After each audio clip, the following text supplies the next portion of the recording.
Saya berangkat umroh, begitu saya berangkat umroh, saya dengan sukacita tempo hari.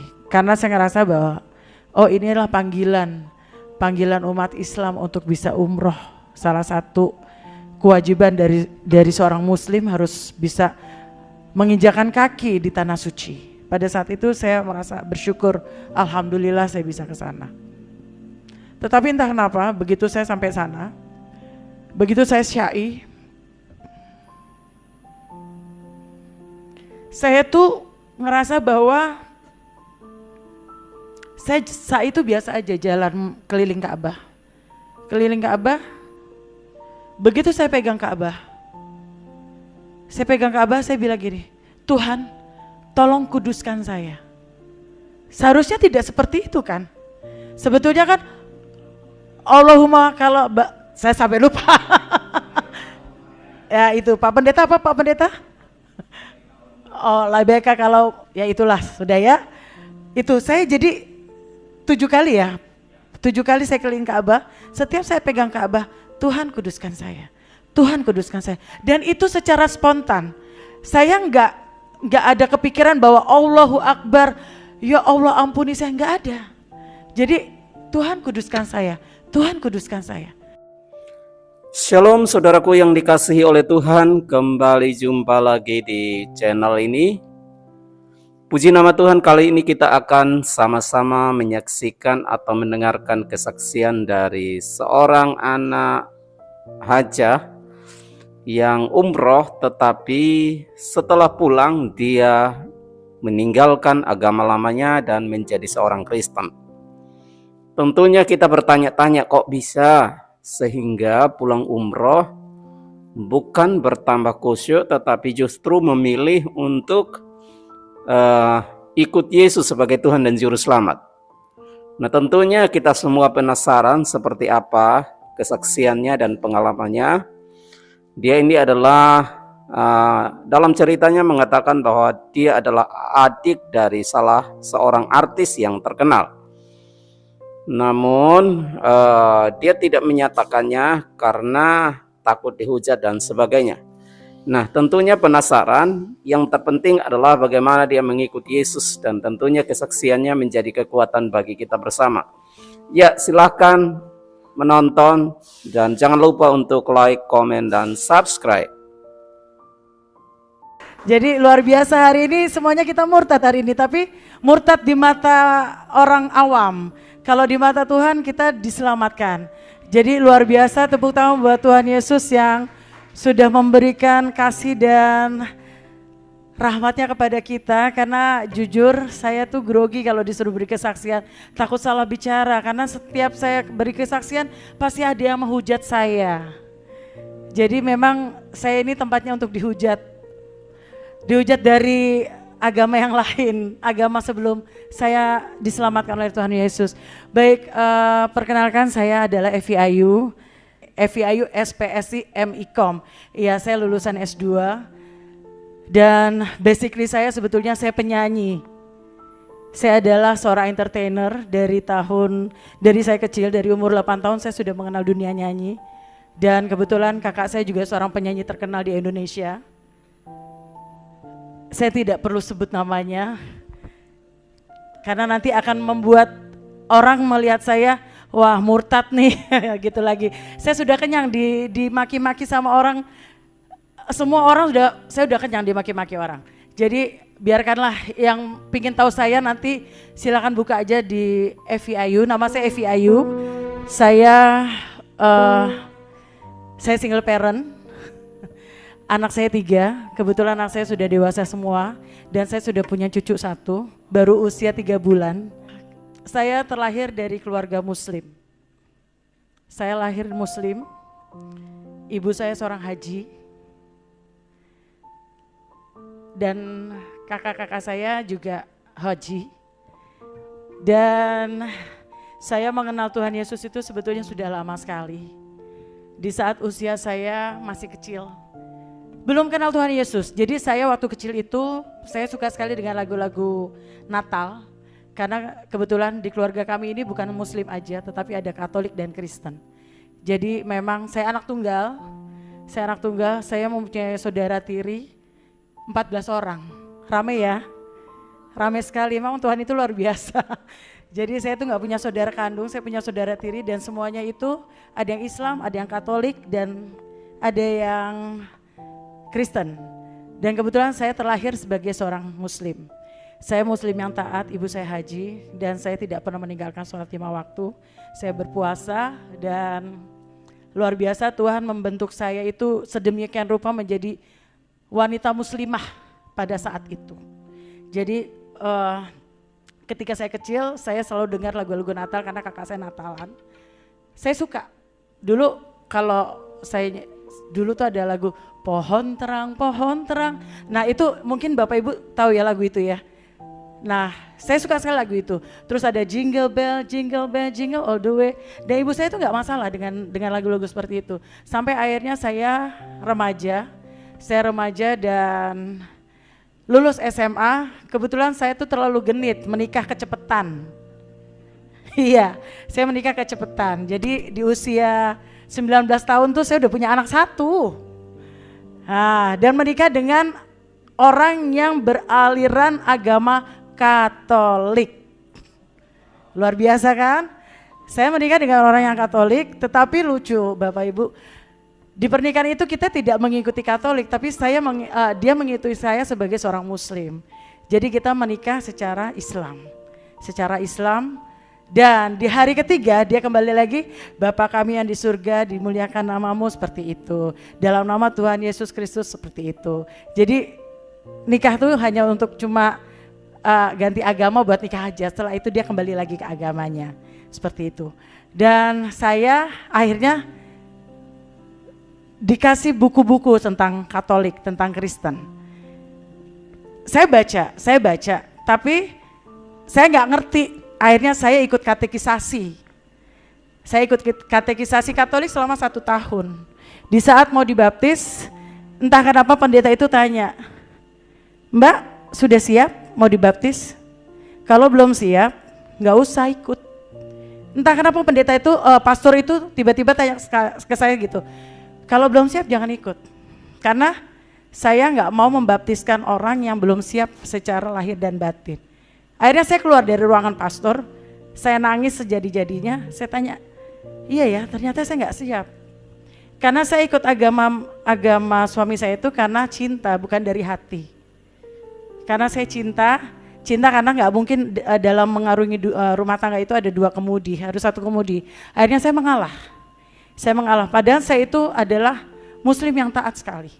Saya tidak pernah lepas sholat 5 waktu, saya tidak pernah lepas puasa Senin Kemis. Saya termasuk yang orang tua saya mendidik saya dengan baik untuk agama. Nah dari situ saya kembali lagi ke Islam. Akhirnya kami bercerai. 3 tahun kemudian ibu saya meninggal. Semakin down. Saya semakin down. Saya tuh kalau cerita tentang mami saya selalu pingin nangis karena memang kedekatan saya tuh sangat dekat sekali sama orang tua saya.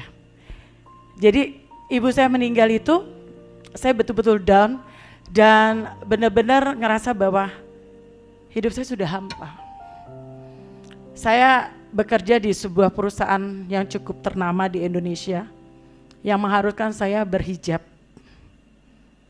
Jadi saya ke kantor tuh berhijab terus.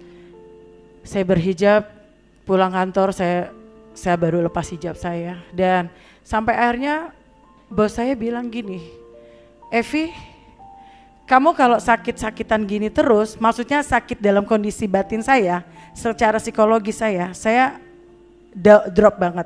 Karena belum lama suami meninggal, ibu saya meninggal. Akhirnya sahabat saya bilang, lo berangkat deh umroh, lo berangkat ke Mekah, minggu depan ya berangkat. Wah, saya langsung bingung. Oh iya, saya bilang,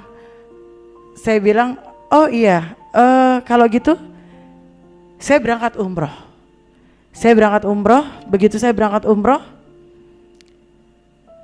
saya dengan sukacita tempo hari. Karena saya ngerasa bahwa, oh inilah panggilan umat Islam untuk bisa umroh. Salah satu kewajiban dari seorang muslim harus bisa menginjakan kaki di tanah suci. Pada saat itu saya merasa bersyukur, alhamdulillah saya bisa ke sana. Tetapi entah kenapa begitu saya sampai sana, begitu saya syai, saya tuh ngerasa bahwa saya saat itu biasa aja jalan keliling Ka'bah. Keliling Ka'bah, begitu saya pegang Ka'bah, saya bilang gini, Tuhan tolong kuduskan saya. Seharusnya tidak seperti itu kan. Sebetulnya kan Allahumma kalau saya sampai lupa. Ya itu Pak Pendeta apa Pak Pendeta? Oh labeka kalau ya itulah sudah ya. Itu saya jadi 7 kali ya. 7 kali saya keliling Ka'bah. Setiap saya pegang Ka'bah, Tuhan kuduskan saya. Tuhan kuduskan saya. Dan itu secara spontan. Saya nggak ada kepikiran bahwa Allahu Akbar, ya Allah ampuni saya, nggak ada. Jadi Tuhan kuduskan saya, Tuhan kuduskan saya. Dan itu saya ngerasa bahwa oh Tuhan, kenapa ya saya kok begini ya? Padahal teman-teman saya semua tuh pada Allahumma la baik, pagi gitu kan. Saya enggak, Tuhan kuduskan saya. Sampai akhirnya hari terakhir kita tuh semua berada tepat di tengah Ka'bah. Saya mengucap syukur ceritanya karena saya mau kembali ke tanah air. 14 hari kita sudah di sana, 2 minggu. 2 minggu saya itu Ka'bah, ini saya sujud. Saya sujud, tiba-tiba baru sujud 1 detik, kaki saya, kepala saya tuh ditendang, dus, kaget saya. Tuhan, saya nggak bilang Allah, Tuhan saya bilang gitu. Terus saya cari kiri kanan, siapa yang tendang saya? Saya tanya teman saya, lo lihat nggak siapa yang barusan lewat di kepala gue? Enggak Uni, karena Uni deh tuh. Jadi saya memang bekerja di salah satu perusahaan yang cukup ternama di Indonesia, nggak perlu saya sebut namanya. Dan saya dipanggilnya Uni. Enggak Uni, enggak. Emang kenapa Uni? Ada yang tendang kepala Uni? Enggak, aku nggak lihat. Saya diam, saya cari orangnya. Apakah orang hitam? Kadang-kadang kan orang hitam suka kurang ajar kan, main tendang-tendang gitu. Ini nggak ada sama sekali. Jadi begitu saya bangun, saya langsung bilang gini, yuk kita kembali ke hotel. Karena kita sudah mau check out. Sudah sampai di situ saya pulang. Di dalam pesawat itu pada saat itu adalah Ramadan, puasa. Jadi kita puasa Ramadan, di sana kita puasa Ramadan. Dan saya tuh teman-teman saya semuanya puasa. Pulang ke Indonesia itu puasa. Saya enggak. Tapi kalau ditanya teman saya, Evi lo puasa? Puasa. Dikasih minum saya ambil. Saya simpen karena saya takut kehausan. Karena saya nggak boleh bawa air minum kan. Akhirnya ada teman saya ngasih minum, saya ambil. Nih Vi, minum. Saya ambil, mereka sudah tidur semua, saya minum. Saya lihat kiri kanan nggak ada yang ngeliatin saya, karena di sebelah saya tuh nggak ada orang. Waktu itu kami pulang ke Indonesia tuh pesawat kosong. Hanya rombongan saya dengan rombongan ada beberapa tiga rombongan kosong. Jadi saya lihat kiri tidur, lihat kanan tidur, oh aman saya minum. Begitu buka puasa, mereka pada buka puasa, Vi udah buka puasa, oh iya buka puasa ya makan korma, ikut makan korma. Sampai di Jakarta saya langsung bilang, kok gue begini banget ya? Kok gue kayaknya gak menghargai banget bahwa kegiatan rohani saya tuh kok saya nggak ada damai sejahtera gitu ya. Kayak saya tuh main-main aja gitu, entah kenapa saya nggak ngerti. Akhirnya sampai ke Jakarta, 1 minggu saya di Jakarta saya dikasih sakit. Baru pulang dari Mekah, dari umroh, saya dikasih sakit. Sakitnya waktu itu adalah pipi kiri saya. Pipi kiri saya ini kayak mau stroke, jadi 1,5 bulan ini getar. Saya udah berobat kiri kanan, nggak ada yang sembuhin, nggak ada yang bisa sembuhin. Ini belum sembuh, kaki kiri saya dihantam. Saya nggak bisa jalan. Saya nggak bisa turun dari tempat tidur. Saya nggak bisa melangkah ke kamar mandi. Saya cuma nangis. Dan saya nggak bisa ke kantor. Karena kebetulan saya adalah PR dan marketing. Kadang-kadang merangkap manajer juga, jadi nggak jelas saya kerja itu. Kerja Rodi gitu. Jadi saya bilang sama teman saya, gue nggak bisa ke kantor, sakit. Tapi udah kelamaan loh, udah 1 bulan loh. Iya, gue sakit. Kaki gue nggak bisa turun dari tempat tidur. Akhirnya saya kalau mau ke kamar mandi atau mau turun, saya panggil mbak saya. Mbak, saya teriak mbak karena nggak ada bel. Saya nggak mau kayak orang tua, gitu kan? Karena saya ingat almarhum ibu saya kalau panggil susternya, tinggi. Nah saya nggak mau tuh. Jadi begitu saya panggil mbak, iya mbak, gitu. Bawa saya ke kamar mandi. Saya jalan saya seret sakit sampai gini saya nggak bisa. Melangkah tuh saya nggak bisa. Sampai akhirnya suatu ketika saya berdoa.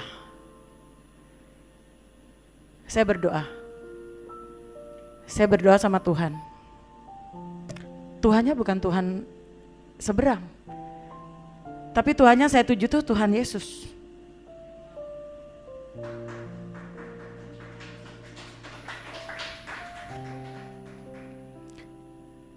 Jam 12 malam tepat saya bangun dari tidur saya. Karena saya itu taat sekali melakukan sholat tahajud. Jadi saya jam 12 malam saya bangun. Saya bilang,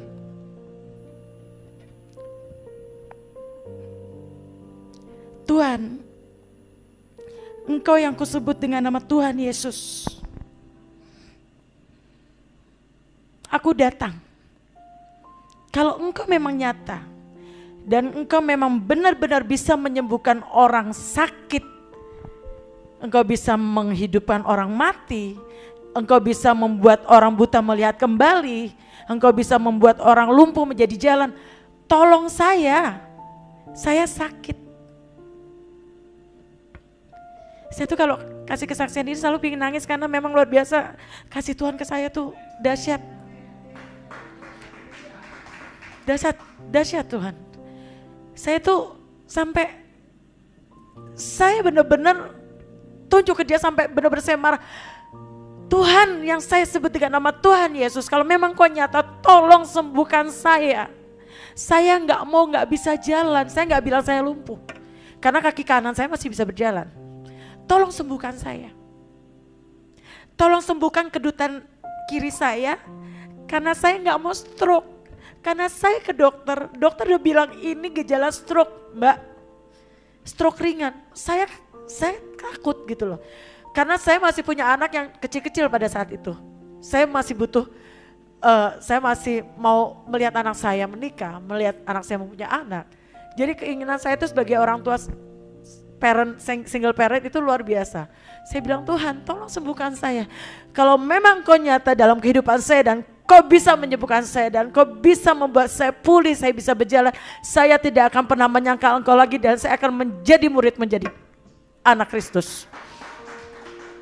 Saya tantang Tuhan. Saya ingat hari itu hari Rabu, jam 12 malam. 3 hari kemudian, puji Tuhan, kedutan saya sebelah kiri ini hilang. Saya nggak bilang puji Tuhan. Saya langsung bilang, oh ternyata Tuhan Yesus itu nyata ya. Terima kasih ya Tuhan. Tetapi kaki saya masih sakit, saya belum bisa melangkah.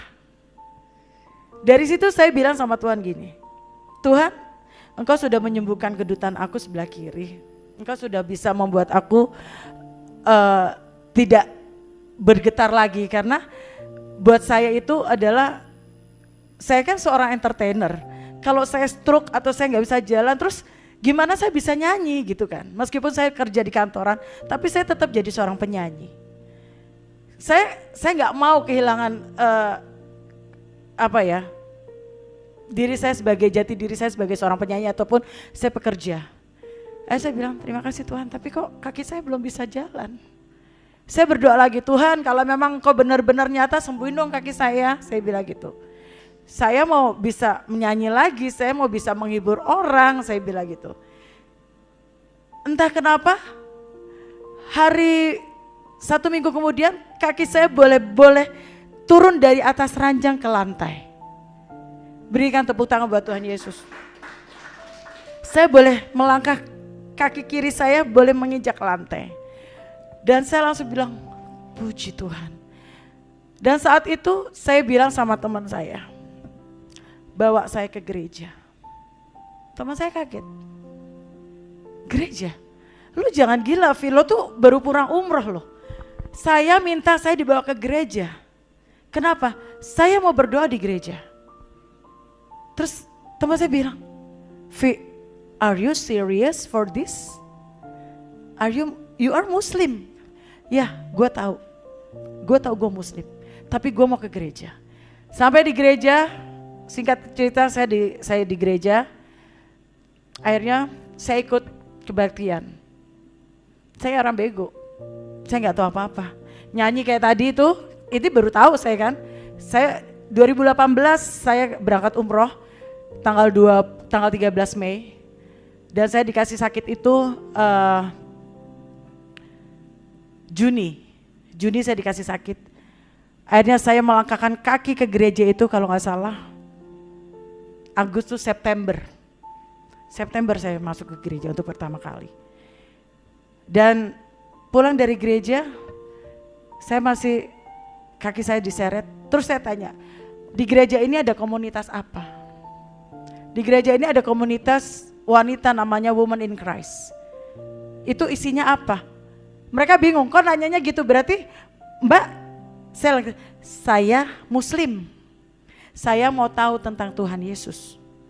Oh, langsung disambut baik oleh gereja tersebut. Oke Mbak, datang aja setiap hari Kamis.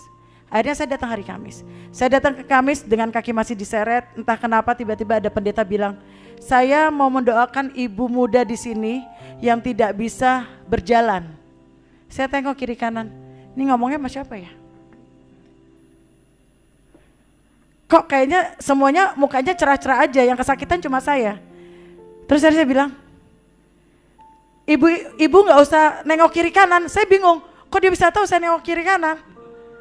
Padahal itu kan pendeta di sini ya, saya di ujung sana, yang itunya jemaatnya banyak banget. Kok dia tahu saya nengok kiri kanan? Ibu nggak usah nengok kiri kanan, saya akan berdoa dari sini dan ibu tidak usah berdiri. Saya akan doakan ibu supaya ibu bisa melangkah selepas pulang dari gereja ini. Dan mujizatnya, saya dikasih kesembuhan di situ. Jadi memang Tuhan itu nggak mau ngelihat saya tersesat. Karena umur 19 tahun saya sudah mengenal Tuhan Yesus, tapi saya menyangkal untuk kembali ke agama saya sebelumnya. Dan ternyata Tuhan gak senang saya ke sana lagi. Dan Tuhan membuat saya itu sakit. Dan itu sakitnya itu saya melangkah bukan di situ lagi. Saya mulai ngikut ke gereja, terus Tuhan kasih cobaan ke saya. Terus saya dikasih COVID. Jadi COVID pertama kali itu saya COVID yang terparah. Oh enggak, pertama kali itu COVID tetapi dokter tidak menyatakan kalau saya COVID. Tapi gejalanya saya COVID. Saya muntah-muntah, saya nggak bisa jalan, saya nggak bisa mencium selama 7 hari. Dan saya cuma berserah sama Tuhan, bilang gini, Tuhan Yesus, kan saya udah percaya Tuhan nih, saya bilang gitu. Tolong dong sembuhin saya COVID. Saya nggak mau sakit, saya bilang gitu. Saya nggak mau mati, anak saya masih kecil, saya masih mau ngurus anak saya. Akhirnya Tuhan kasih kesembuhan lagi. Tepuk tangan buat Tuhan Yesus. Tahun kemarin saya dikasih lagi COVID yang lebih parah. Sampai saya berada di Wisma Atlet selama 2 minggu. Di situ saya benar-benar merasakan bahwa mukjizat Tuhan itu nyata. Mukjizat Tuhan itu nyata karena di saat saya sakit, entah kenapa saya selalu berseru, Yesus tolong dong sembuhin saya. Saya gak mau sakit, saya gak mau kayak gini, saya gak mau mati. Jujur Bapak Ibu, saya itu takut mati. Saya takut mati karena apa? Saya belum dibaptis waktu itu. Tapi saya sudah percaya Tuhan Yesus. Di Islam saya udah gak diakuin lagi karena udah ke gereja kan. Jadi saya tuh takut mati. Jadi kalau setiap ada di Wisma Atlet itu ada nomor itu, lantai itu ada yang meninggal loh. Wah, saya langsung ketar-ketir tuh. Padahal orang COVID kan gak boleh ya, stres ya. Langsung bilang, Tuhan tolong kasih saya kesembuhan supaya saya bisa bersaksi bahwa Engkau adalah nyata dan Engkau adalah hidup dan Engkau bisa menyelamatkan orang yang percaya kepada Engkau. Saya bilang begitu. Dan akhirnya puji Tuhan saya dikasih sembuh. Nggak sampai di situ lagi. Tuhan kasih cobaan lagi ke saya. Anak saya dikasih COVID, semuanya. Jadi kita tuh terpecah-pecah rumahnya. Saya di Wisma Atlet, anak saya sendirian di rumah, yang satu lagi ngungsi ke rumah tantenya, satu lagi ngungsi lagi nggak tahu di mana sama temennya.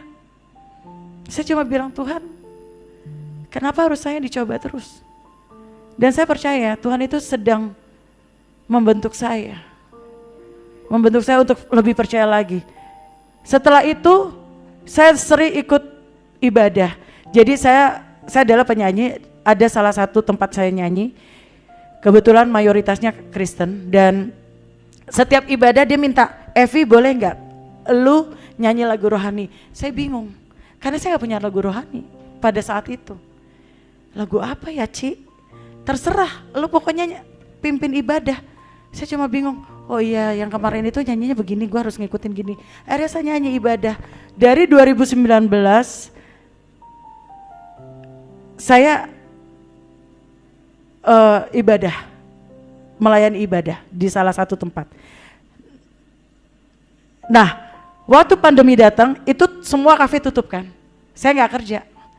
Sampai kafenya buka lagi, baru Evi lo nyanyi lagi ibadah ya. Hah? Saya cuma bengong. Iya Ci, ini lagunya ini, saya nggak ngerti. Akhirnya saya belajar. Saya bilang, setiap saya lihat WL di gereja, saya bilang gini, Tuhan, saya kan punya suara yang lumayan bagus buat diri saya sendiri. Entah kalau orang awam dengar suara saya cempreng atau apa, bodo amat saya bilang gitu kan. Kenapa sih saya nggak bisa kayak gitu? Saya pingin kayak gitu tuh. Pingin bisa nyanyi di atas mimbar. Masa saya lagu rohana bisa, lagu rohani nggak bisa? Saya begitu. Akhirnya saya bilang, entah kenapa Tuhan sayang sama saya. Saya dikasih dicekokin kayaknya, nih Vi, setiap saya buka YouTube, nih Vi lagu rohani yang lo harus belajar, nih Vi lagu rohani yang lo harus belajar, kayak gitu terus, sampai akhirnya saya bilang, kapan ya gue bisa nyanyi di atas mimbar kayak gitu. Saya akhirnya bisa merasakan itu tahun kemarin. Ada teman saya, namanya Sandy Luntungan. Saya diminta sama Sandy Luntungan untuk bisa nyanyi di grupnya dia, namanya Just the Gospel. Dia bingung, Vi, lo udah Kristen ya sekarang? Saya bilang, saya dengan singkatnya saya bilang, iya, kenapa bos? Oh, puji Tuhan, berarti lo ikut gue ya nyanyi. Nyanyi apaan? Rohana. Di mana? Kafe mana? Karena saya penyanyi kafe, Bu. Jadi pikiran saya kalau diajak nyanyi sama Sandy Luntungan itu nyanyi kafe. Kalau nggak kafe nyanyi di mana gitu, ada acara. Enggak Vi, kita nyanyi di gereja. Ah, nyanyi di gereja? Iya, nyanyi puji-pujian. Saya bilang gini, kalau orang Islam bilang subhanallah, kalau saya puji Tuhan gitu kan. Akhirnya saya bingung, Sen gue nggak tahu Sen lagunya. Nih lo belajarin gini-gini. Akhirnya tahun kemarin, Natal kemarin, puji Tuhan, Tuhan pakai saya untuk bisa nyanyi di ratusan jemaat. Dan saya menyanyikan lagu itu dengan sukacita. Dan akhirnya apa yang menjadi keinginan saya untuk bisa melayani Tuhan itu tercapai. Tuhan luar biasa pakai saya. Tapi jangan senang dulu Bapak Ibu. Pada saat itu saya malu. Karena saya belum dibaptis. Jadi Tuhan itu kasih berkat ke saya, lewat saya boleh melayani Tuhan, tetapi saya ada rasa malu. Setiap habis pelayanan, pasti dia tanya, lo udah dibaptis, Vi? Dibaptis di mana? Saya jawab, belum. Hah? Belum? Iya belum. Gimana sih anak Tuhan itu harus dibaptis? Sampai akhirnya, nah Tante Christine adalah salah satu orang yang menyuruh saya untuk baptis. Waktu itu beliau sangat, Evi pokoknya kamu gak boleh salah pendeta ya. Kalau kamu salah pendeta itu nanti kamu begini. Saya bilang, iya tante. Akhirnya saya bingung, Tuhan, saya ini mau dibaptis sama siapa sih? Saya bilang gitu. Sampai akhirnya bilang, saya malu sama diri saya. Saya sudah pelayanan ke sana kemari tapi saya belum dibaptis. Istilahnya saya belum hidup baru. Akhirnya saya bilang, tante, boleh nggak saya memikirkan saya mau dibaptis sama siapa? Oh nggak apa-apa, silakan. Yang penting kamu jangan salah langkah. Iya tante. Akhirnya saya berdoa. Puji Tuhan tanggal 21 Desember kemarin saya dibaptis. Dan saya dibaptis oleh pendeta Riko Manangsang. Itu adalah teman saya, teman ngeband saya zaman dulu. Dan beliau sudah jadi pendeta di Glo. Dan beliau itu adalah gembala sidang di Glo Bekasi. Karena saya ingat omongannya nih Riko, Vi, lu sekarang udah Kristen, lu udah percaya Tuhan Yesus, tapi kalau lo mati lo mau di mana? Di Islam lo nggak diterima, di Kristen nggak lebih diterima, orang lo belum dibaptis, siapa yang tahu lo anak Tuhan? Jadi di situ saya ada sebuah pergumulan bahwa oh ya saya harus dibaptis. Dan saya ingat ada satu firman Allah yang bilang, akulah jalan kebenaran dan hidup. Itu saya ingat itu aja. Dari saya masih umur 20 tahun, kakak saya selalu bilang gitu, Vi, ini loh Kristen, akulah jalan kebenaran dan hidup. Tidak ada boleh seorang pun yang mulai aku sampai ke rumah Bapak, begitu ya. Dan akhirnya saya bingung, wah iya kalau gue mati gue kemana ya? Akhirnya saya menerima baptisan tanggal 21 Desember. Dan kemarin adalah Natal keempat saya boleh ikut untuk menjadi seorang Kristen yang benar-benar hidup baru. Dan tidak sampai di situ Bapak Ibu, jangan senang dulu. Saya dibaptis tuh banyak yang hujat Bu, itu gara-gara Lucy Daiva. Saya jadi diundang Lucy Daiva untuk ikut podcastnya beliau. Disitulah saya menceritakan siapa saya, bagaimana kehidupan saya, sampai akhirnya teman-teman artis saya semua menghujat saya, kafir, murtad, dibayar berapa lu jadi Kristen? Hebat ya, ngikutin laki-laki mana lu bisa jadi Kristen? Wah saya sakit hati digituin. Saya bilang sama Lucy, lu udah menghujat agama lu sendiri. Saya tanya Lucy, emang gue ada menghujat agama gue? Enggak, setahu gue. Kenapa gue dimurtad-murtadin ya? Enggak apa-apa Vi, lo mau naik kelas katanya. Bapak Ibu tahu, saya dikeluarin dari grup saya sendiri. Saya ada di YouTube dengan Evi Ayu, channel saya Evi Ayu. Dan ada channel saya namanya K3. Saya, karena keimanan saya sudah ke sana mengikuti Yesus, sudah diselamatkan oleh Yesus. Karena saya percaya bukan saya milih Tuhan, tapi Tuhan yang memilih saya. Dan di saat dia tahu saya sudah dibaptis dengan channelnya Lucy, dia maki-maki saya, pendusta agama, penista agama, murtad. Dibayar berapa kamu sama Lucy? Dibayar pakai apa kamu sama Lucy? Saya bilang, saya gak dibayar apa-apa. Saya emang begini. Saya sudah menemukan sukacita. Saya sudah menemukan damai kesejahteraan buat diri saya. Dan saya sudah merasa diselamatkan. Dari situ, dari saya dibaptis, saya gak punya kerjaan Bapak Ibu. 0. Tuhan gak kasih kerjaan saya. Yang tadinya saya banyak job, saya nyanyi kiri kanan, begitu saya dibaptis jebret. 1 bulan saya gak punya uang sama sekali. 1 bulan saya gak kerja, saya gak nyanyi. Saksinya masih ada itu namanya Awan. Sampai saya bilang, Yang aku gak punya duit Yang. Sabar ntar ada lagi. Iya. Sampai saya bilang, saya gak dikasih kerja sama Tuhan. Tuhan memberikan saya 0. Tabungan saya tinggal berapa lu setiap hari saya bilang? 10.000 ya? 20.000? 25.000? Tabungan saya tempo hari tinggal 25.000. Dan itu harus ngisi podcast sama Lucy. Bayangin aja rumah saya ke rumah Lucy ongkosnya 50.000. Bingung kan saya? Saya cuma bilang, Lucy, gimana ya Lus supaya saya bisa ke sana? Dalam nama Tuhan Yesus ada. Akhirnya Tuhan memproses saya sedemikian rupa hingga saya boleh ada sampai saat ini adalah kasih dan karunia Tuhan.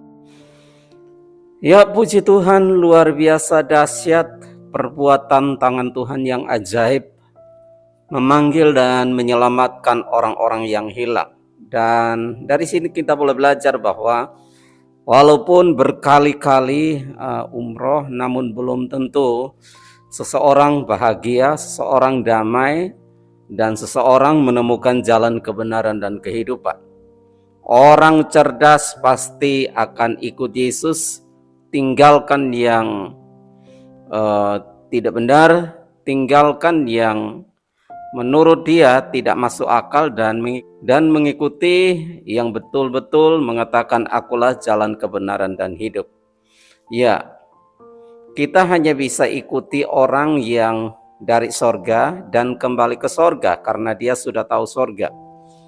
Jangan ikuti orang yang tidak pernah tahu sorga tetapi hanya berjanji tentang sorga. Jadi puji Tuhan, yang menjamin tentang keselamatan sorgawi hanya ada di dalam Tuhan Yesus Kristus. Untuk itu teman-teman yang di luar sana, jangan takut untuk murtad. Cobalah belajar Alkitab dengan baik. Jangan berusaha untuk mencari kesalahan, tetapi cobalah berdoa sebelum membaca Injil. Maka kami percaya 100% Roh Kudus akan menjamah, sehingga Anda semua menemukan kebenaran yang pasti, bahwa keselamatan hanya ada di dalam Tuhan Yesus Kristus. Puji Tuhan teman-teman, inilah kesaksian yang dapat kami bagikan saat ini, dan nantikan video berikutnya yang akan kami bagikan setiap saat. Dan harapan kami, jangan lupa untuk like, komen, dan subscribe agar tidak ketinggalan video-video yang kami bagikan. Puji nama Tuhan, Tuhan Yesus memberkati Bapak Ibu Saudara sekalian yang sakit saat ini, dijamah, dipulihkan, disembuhkan. Yang mengalami masalah, Tuhan berikan jalan keluar. Karena Tuhan Yesus adalah sumber kekuatan kita dan pengharapan dalam kehidupan orang percaya. Puji Tuhan. Amin.